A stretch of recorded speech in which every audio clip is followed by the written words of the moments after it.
Hello दोस्तों, आप सभी का जीके कॉमा मैथ हैस में स्वागत है। आज हम पुष्यमित्र शुंग यानी शुंग वंश के बारे में पढ़ेंगे। इसे ब्राह्मण साम्राज्य भी कहा जाता है।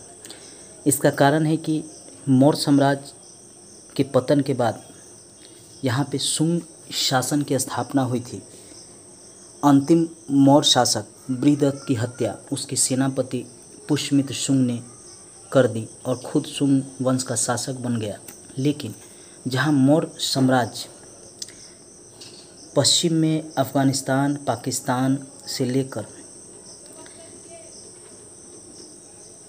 जम्मू कश्मीर के आधे भाग में और दक्षिण भारत के चोल पांड्य केरल पुत्र को छोड़कर इसके ऊपर का सारा भाग मौर्य साम्राज्य के अंतर्गत था। लेकिन शुंग साम्राज्य के अंतर्गत ये इतना ही क्षेत्र था जिसमें पाटलिपुत्र उनकी राजधानी थी, लेकिन दूसरी राजधानी उन्होंने विदिशा को भी बनाया था। राजनीतिक तथा सांस्कृतिक दृष्टि से इसका महत्व था विदिशा का। आइए हम पुष्यमित्र शुंग के बारे में जानते हैं। मगध का शुंग वंश की नींव डाली पुष्यमित्र शुंग ने। जाति का वह ब्राह्मण था, इसीलिए इसे ब्राह्मण साम्राज्य भी कहा जाता है। क्योंकि कुछ इतिहासकारों का मानना है कि अशोक के समय बौद्ध धर्म का प्रभाव उनके राज्य पर था, साम्राज्य पर था।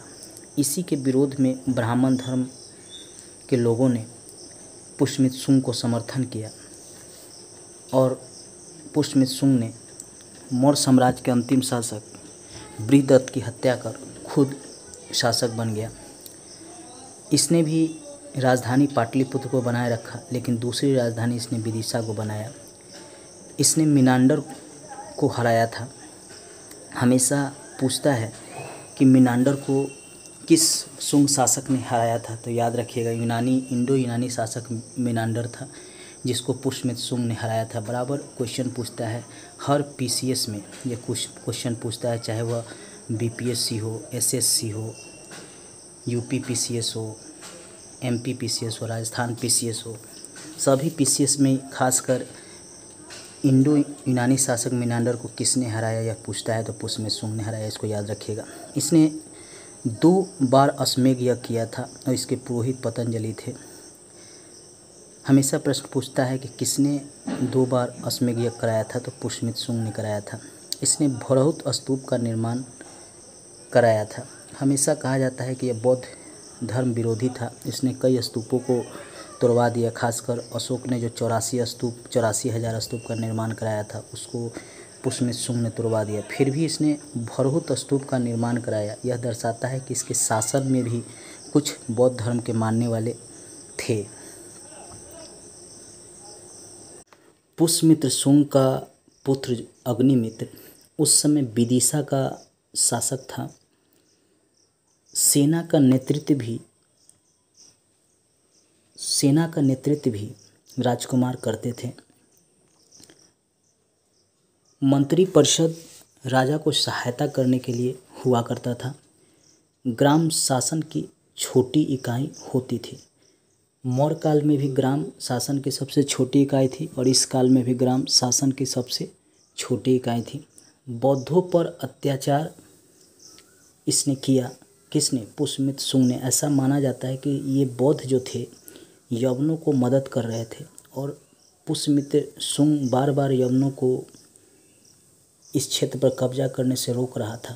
उसका मानना था कि जो उसके क्षेत्र में बौद्ध हैं वो यवनों को चाहते थे कि वो यहाँ आकर शासन स्थापित कर ले। इसी कारण इसने बौद्धों पर अत्याचार किया। अशोक द्वारा बनाए गए 84,000 स्तूपों को इसने नष्ट किया, यानी तुड़वा दिया।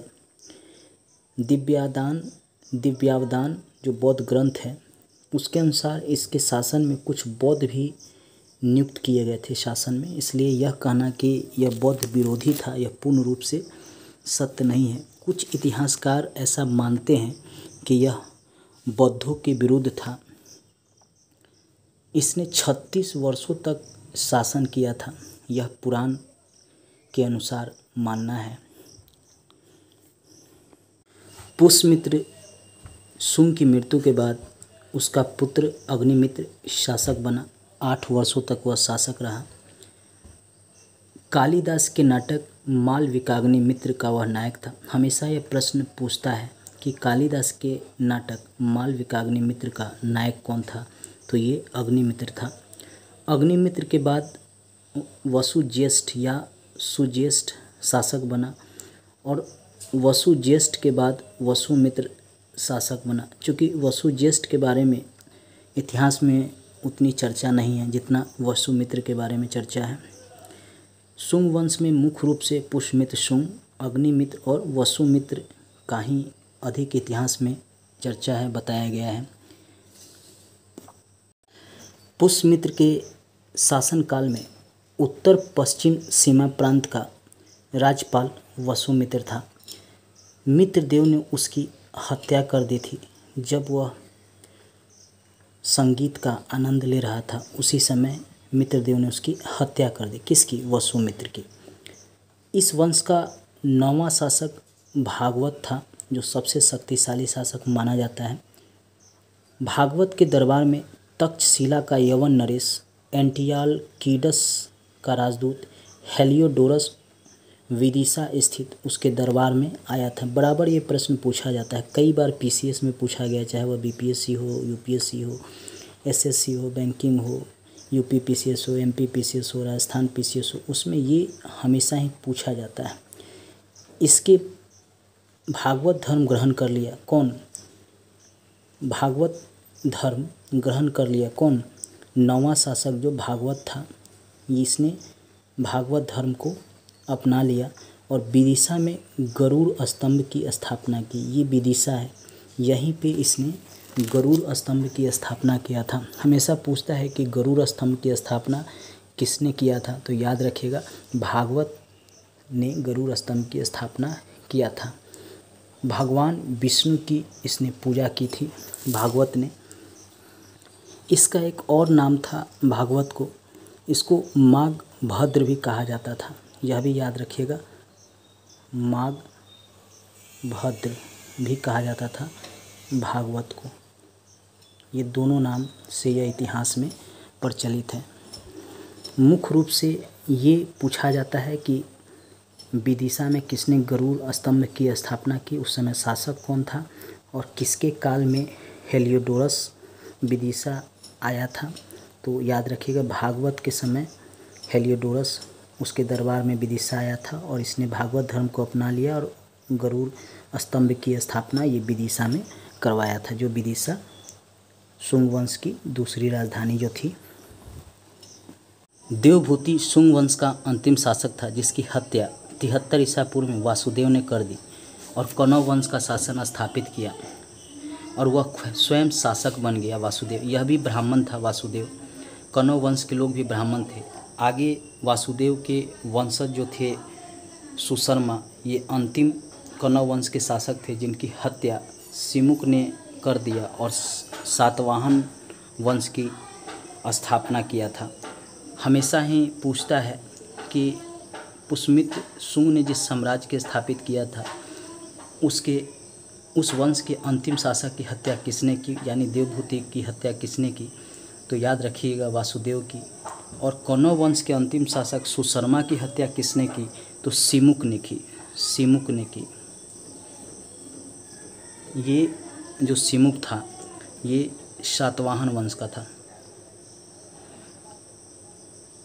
और इसने अंतिम कौरव वंश के शासक सुशर्मा की इसने हत्या कर दी थी। ठीक है, इसको याद रखिएगा। हमेशा यह भी पूछता है। नेक्स्ट वीडियो में हम सातवाहन वंश के बारे में पढ़ाएंगे। आइए अब इससे संबंधित प्रश्न को भी देखते हैं जो शुंग साम्राज्य से पूछे जाते हैं। पहला प्रश्न है, मौर्य साम्राज्य के अंतिम शासक बृहद्रथ की हत्या किसने की थी? पुष्यमित्र शुंग ने की थी। यह कई बार एग्जाम में पूछा गया है। अगला प्रश्न है, पुष्यमित्र शुंग दूसरी राजधानी कहाँ बनाया था? विदिशा में। पहली राजधानी पाटलिपुत्र था, दूसरी इसने विदिशा में बनाया था। सांस्कृतिक और राजनीतिक दृष्टि से ये महत्वपूर्ण था। अगला प्रश्न है, किस शुंग शासक ने अश्वमेध यज्ञ कराया? पुष्यमित्र शुंग ने अश्वमेध यज्ञ कराया, जिसके पुरोहित पतंजलि थे। अगला प्रश्न है, किस शुंग शासक ने सेनानी की उपाधि धारण की? पुष्यमित्र शुंग ने सेनानी की उपाधि धारण की थी। अगला प्रश्न है, इंडो यूनानी शासक मिनांडर को किसने हराया था? पुष्यमित्र शुंग ने हराया था। अगला प्रश्न है, कौन शुंग शासक कालिदास के नाटक मालविकाग्निमित्र का नायक है? अग्निमित्र शुंग शासक इसका नायक है। किस शुंग शासक ने विदिशा में गरुड़ स्तंभ की स्थापना की? भागवत ने गरुड़ स्तंभ की स्थापना की थी। अगला प्रश्न है, शुंग वंश के अंतिम शासक देवभूति की हत्या किसने की? वासुदेव ने की थी। अगला प्रश्न है, कण्व वंश का प्रथम शासक कौन बना? वासुदेव बना। अगला प्रश्न है, कण्व वंश के अंतिम शासक सुशर्मा की हत्या किसने की? सिमुक ने की थी। यह भी कई बार यूपी पीसीएस में, बीपीएससी में, एसएससी में, आरआरबी में पूछा गया है। कई बार ये प्रश्न पूछा गया है। दोस्तों, इतिहास ही गवाह है कि जो शासक कमज़ोर पड़े या कमज़ोर हो गए उनको या तो हटा दिया गया या उनकी हत्या कर दी गई। जैसे वर्तमान समय में चीन जो है भारत के क्षेत्रों पर कब्जा करने के लिए, इस क्षेत्रों पर कब्जा करने के लिए प्रयास कर रहा है। गलवान घाटी में झड़प भी हो चुका है और भारत के कई क्षेत्रों, लद्दाख के क्षेत्रों, इसको अक्साई चीन कहते हैं, इस पर भी चाइना ने कब्जा कर लिया और इस तरफ भी कब्जा करने के फिराक में पेंगोंग घाटी में ये टकराव भी हो रहा है। इधर भी कई क्षेत्र पर टकराव हो रहा है। अरुणाचल प्रदेश को भी चीन मानता है कि मेरा क्षेत्र है। इसके बारे में भी अब हम प्रत्येक दिन एक वीडियो करंट से संबंधित बनाएंगे, जिसमें जो अभी वर्तमान में घटना चल रहा है, नेपाल जो हमारा पहले सहयोगी था विरोधी हो गया है चाइना के उकसाने पे, इस पर भी वीडियो हम बनाएंगे, आप उसे भी देखिएगा। लाइक सब्सक्राइब कीजिएगा। अगर मेरा यह वीडियो पसंद आ रहा हो तो मेरे चैनल पे जाइए, उसको सब्सक्राइब कीजिए, अन्य वीडियो को भी देखिए जो साइंस, हिस्ट्री, ज्योग्राफी से संबंधित है, पॉलिटी से संबंधित है। मैथ के भी कुछ प्रश्न मैंने वहाँ पे हल किया, उसको भी आप देख सकते हैं। मेरा यह प्रयास अगर अच्छा लग रहा हो तो मेरे चैनल को सब्सक्राइब कर घंटी ज़रूर दबा लीजिएगा। दोस्तों को भी शेयर कीजिएगा। फेसबुक, व्हाट्सएप और इंस्टाग्राम पर भी इसे शेयर कीजिएगा। धन्यवाद दोस्तों।